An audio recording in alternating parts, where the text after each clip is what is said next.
Syria. So isang araw sabi ko po kay Sec Dinky Soliman, sabi ko, ma'am, napapagod na ako sa kaka-rescue natin. We have to chop the head off the serpent. We have to do forensic intelligence and find out who is doing this. So you have to follow the money, right? Now, when you follow the money, the issue is who is making money from this trade. I've been working on this for a long time. And the thing is, Filipinos are very much involved as middle-level recruiters all over the world. I am sorry to say, but we sell our own all over the world. But if you want to know, you want to say, who is the economic puppeteer? Sino ba ang mga mayayaman na nakikinabang sa mga katawan at sa mga kaluluwa ng mga kababayan natin? Well, the fact is, if you look at international ownership laws, it's not like I can go to Kuwait and own a club if I'm a Filipino national. Only a Kuwaiti can own a club, right? If I go to New York, it has to be an American who owns a club, right? So in other words, we have a limited ability to prosecute these bigger economic puppeteers. But let me for the information of our viewers, yung bang IACAT, is the council had already recognized the fact that Philippines is a source country for human trafficking? Oh yes, of course. Okay, so na-identify na rin ba ng IACAT kung saan ang mga mga host countries na pinupuntahan nitong mga source? Because it's a matter of, just like what you have said, vulnerable sila because of hirap, no? But this is a matter of law of demand and supply. Okay? So we supply the goods, no? Pardon my words, no? But sino yung may demand? Well, we have a list of trafficking hotspots. You see. And so, ang aking naging recommendation po sa aking mga boss, kasi when my mom was in the Senate, she made yung gender and development budget, di ba po? Yung GAD budget. So that's 5% of all of the agency's budget. And so I said, well, kung trafficking hotspot ito, pwedeng maglagay tayo ng registered social worker sa lahat na marunong gumamit ng rape kit, na marunong sa forensics. Ilagay natin sa trafficking hotspots, consulate and embassy. Maglagay tayo using the GAD budget of PNP, a police personnel. Maglagay tayo using the GAD budget of DOJ, a paralegal, para merong marunong magbigay ng legal advice. Okay? So, I think when you're talking about being preventive internationally, what you need to do is just identify the hotspots and then make sure that you have... Hindi, partner, mabalik lang ako doon sa kasi maganda yung experience mo when you were with OWA. Na-identify mo yung isang bansa, That's correct. Na yung demand, malaki. But ang maganda ginawa nyo because of what you did there, nag-pass ng law ang parliament. Banning now, the deployment or employment ng mga entertainers sa bansa na yun. They withdraw the accreditation, entertainers visa. See? Now, kasi si Lila, as I was saying, identified nila yung mga hotspots bakit natin pwedeng adapt siguro yung naging experience niya, Identify nyo na yung Assistant Secretary, yung sinasabi ka ni Jen Long, during our time as Administrator of OWA and as a General of the Police, ang problema namin dito sa Pilipinas, yung mga Japayukis, mga underage sa Pilipinas, they go to, and it was legit. It was legit because they were issued the entertainment visa, entertainers visa. So we campaign at katulong namin dito ang international media. And so sa international community na papalathala na ang Japan is the #1 country of hosting prostitution, So the parliament of the Diet, parliament of Japan passed a law abolishing the issuance of interference visa. So, wala nang Japayuki ngayon. So, ngayon, sabi nyo, Assistant Secretary, na-identify nyo na yung mga host countries, no? Predominantly, alin dito ang mga sa mga nababanggit na bansa, alin ang predominantly na pinupuntahan ng mga Pilipina na natatraffic for prostitution, labor and prostitution, for that matter? No, hindi po prostitution, sexual trafficking. Sexual trafficking. And I just want to be clear, no? Ano pagkakaiba doon? Curious lang ako. Yes.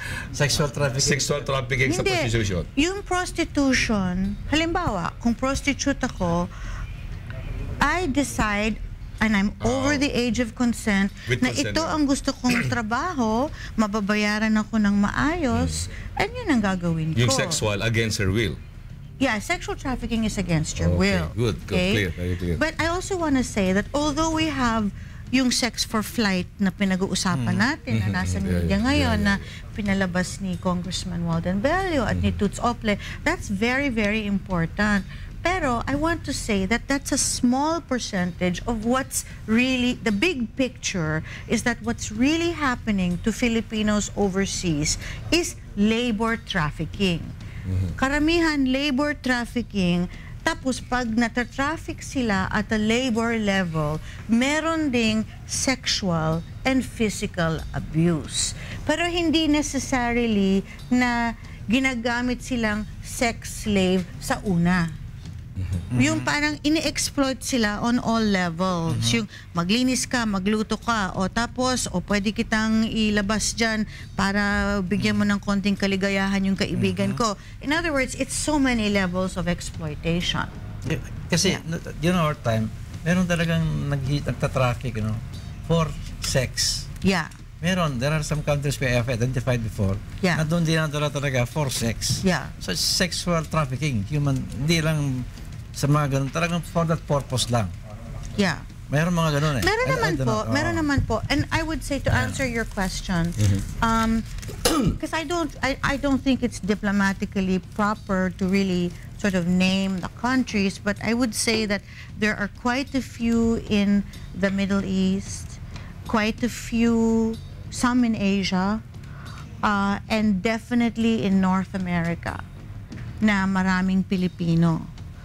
So, yun. So, yung quality of life ng ating mga kababayan ay nagde-depend sa uri ng batas sa mga bansang yon relative to how they see domestic workers.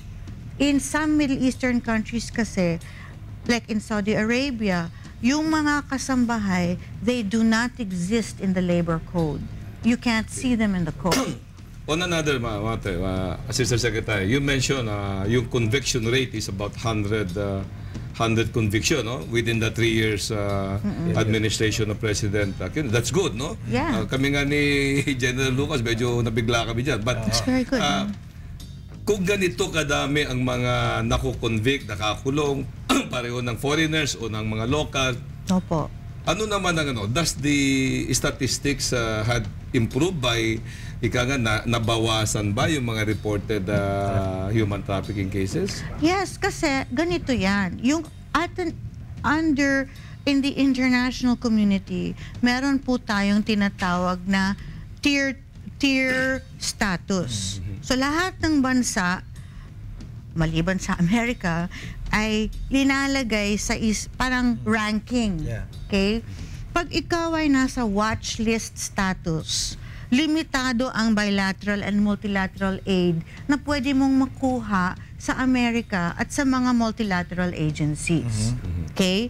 So, I'm really happy to say that Barack Obama, the former ambassador Harry Thomas, talagang priority nila ang human trafficking.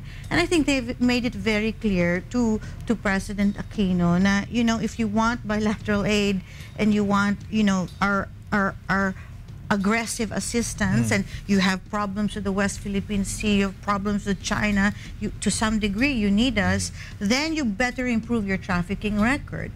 And we heard it, and we did. And so, I'm almost finished. In GMA's time, we were tier 2 watch list. which means we were not eligible for certain kinds of aid. And we improved to Tier 2, solid Tier 2. That is a big jump. Yung best is Tier 1. You see? So, may mga bansa na they've hovered in Tier 3, Tier 4 for decades. Yeah, So, pero ang sabi nga niya, no, ni Jen Luke, kasi pulis yan, Opo. statistics would lie. So, yes. marami pa bang nangyayaring human trafficking? Of course. And I have to qualify, no? That international watch list really looks primarily at prosecutions. It does not look at the actual proliferation of the problem on the ground. Or on the prevention? Yeah. So, ang point is like, America gives itself very high rank kasi madami na silang nabilanggo.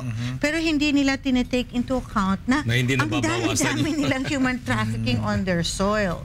So, basically, it's a prosecution marker. Yun ang basihan nila. Opo. Prosecution and conviction. Yes. So, we might need another marker to look at prevention. Yeah.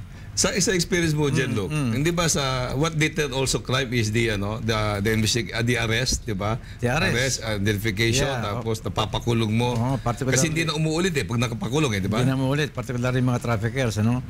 Oo. So anyway, yung nga ang sabi ko kanina kung ma-identify natin yung mga traffickers, ano? Unang-una, may mga profiling system kasi na ginagawa, ano? Ginagawa ng araw namin in coordination with the Interpol, ano? Yes. Particularly the foreigners that comes in. Yes. Pagka may dumarating na sa airport pala the immigration, nung panahon na yun, I forgot the commissioner, may profiling sila sa immigration particularly mga nabanggit ko yung bansa, no? Where we identified na maraming dumarating na mga human traffickers. Binibigay na sa amin yun. Yung mga pangalan, pictures, everything. So, nakakaroon kami ng database. But we not only database. Patating dito, mayroon na kaming surveillance, everything. Yeah. Nalalaman namin. That's why, nakaka-aresto kami, nakaka-prosecute kami, nako-convict sila. Now, with this now, sabi nyo kanina, you have identified Mindanao as jumping point. As one. But there are others. There are others. Okay. So, ano ginagawa ng immigration natin doon, ng police natin, to prevent ito mga taong ito, mailabas nila. Meron maginagawa ang Interagency Council for Human Meron Trafficking? po. But again, we have to remember that there is the local government code. This local government code, as we know, very much defines how things are organized all over the country. So we also need to get the LGUs to help.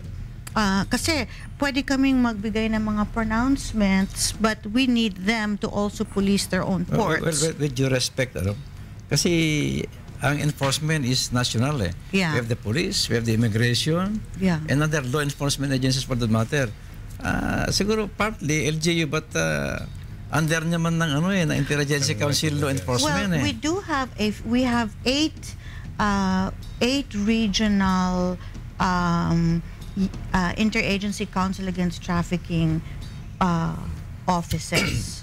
So we have in Davao, in Zamboanga, Bohol, Cebu, Cagayan de Oro.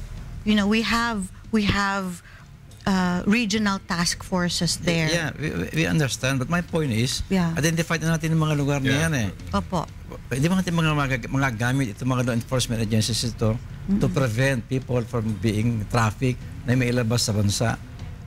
Hindi ba natin can we not do that? Alam natin kung saan nilalabas We can identify already mga ports o kung saan man, But the thing is, nakakalabas sila. It's sa ating Can we not close those ports? Basically, it's a law enforcement problem. It's not LGU. Yeah. It's law enforcement. Yeah. Well, Police national character. The LGU has nothing to do with the police. The immigration, the LGU has nothing to do with the immigration. Yes. But anyway, kasi sinisensya tayo. Pasensya na po makasamba yung mga nag-text po sa amin ngayon na gusto pong magtanong at gusto pong mag-comment. Hindi na po tayo mabasa kasi po napaka-interesting po ng aming topic. This is very informative. It's about human trafficking and there's the council. So ihinga na po natin ng parting words po ang ating panauhin, si Assistant Secretary Lila Siahani. Parting words, ma'am. Gusto ko lang sabihin po na sana kung kayo po ay naghahanap ng trabaho sa ibang bansa, dapat po yung ahensya ay accredited po ng POEA. Huwag po kayong maniwala sa kung sino-sino man. At kailangan, kung makipag-usap kayo o gumawa kayo ng kontrata, dun talaga sa opisina ng ahensya na yon. Yun, at mag-ingat po kayo at pag alam ninyo na yung bansa na yon ay maraming human rights violations, wag na lang po kayong pumunta doon. Marami pong salamat, Commissioner Jean-Luc. I really enjoyed myself. Thank you. Yes, maraming salamat po sa ating naging panuhin ngayong gabi, si Assistant Secretary Lila Siahani, Assistant Secretary, Head of Communications ng Human Development Poverty Reduction Cabinet Cluster. Siya po ang spokesperson ng Interagency Council Against Trafficking. At gusto ko pong idagdag, siya po ang aking kababayan, Pangasinan. Siya po ang anak ng aking manang Leti Siahani at pamangkin po ng aking boss, President Fidel Ramos. So, gusto ko rin po pasalamatan si Louie Gamboa, ang aking manager, ang may-ari po ng Iris Placenta. Kung gusto niyo pong makinis na mukha, gumamit po kayo ng sabong Iris Placenta. At of course, si Mr. Joe Kepwa, siya po ang manufacturer ng Mayor Paint. At ang masipag na chairperson po ng Dagat-Dagatan Council of Leaders, si Lilia Esparago. Nakasalukuyan nanonood po dyan sa Norsogoray, Bulacan. Kasama po niya ang kanyang buting may bahay, si Rene. At gusto po batihin yung kagawad po dyan, si Eugenio Ando, yung aking kumpare. And of course, Nanay Hilda po ng Banahaw, Dolores, Quezon. Maraming salamat po. Partner, maraming salamat. At bago ako magpaalam, gusto ko naman ang batiin yung aking mga avid fans, yung aking mga apo. Si Pablo, si Inigo, si Hugo, si Alonso, and of course, yung ating one and only, yung ating wife, Percy. At you enjoy Macau, ha? I enjoyed Macau with her, no? Anyway, salamat po sa lahat ng sumusubaybay at nakikisa sa ating ngayong gabi. Lagi natin tatandaan, gobyerno, taong bayan ang dapat magtulungan para masugpo ang mga katiwalaan. Lagi rin natin ibigay ang ating pagtitiwala sa ating Philippine National Police sa pagpapatupad ng batas. Ako po si General Lucas Moniguelo, kasambahay nyo para sa katahimikan at kapayapaan. At kung gusto natin ng totoong pagbabago, huwag tayong matakot. Huwag nating pabayaan, yurakan at pagsamantalahan ng masasamang tao sa lipunan ang ating mga karapatan. Lagi po tayong tumayos sa katwiran at katotohanan. Dumaan po tayo sa tamang proseso at huwag po tayo makipagsapalaran sa mga illegal na gawain. Ako po, si Commissioner William Soriano, kasamahan niyo po para sa katarungan at kalayaan dito po sa Police and Other Matters. Okay, happy weekend. Ang beer may alcohol content na 3 to 6%.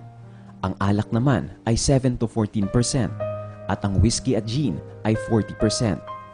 Alam niyo bang ang pag-inom ng alcohol ay nakakabawas ng 15 taon sa ating life expectancy?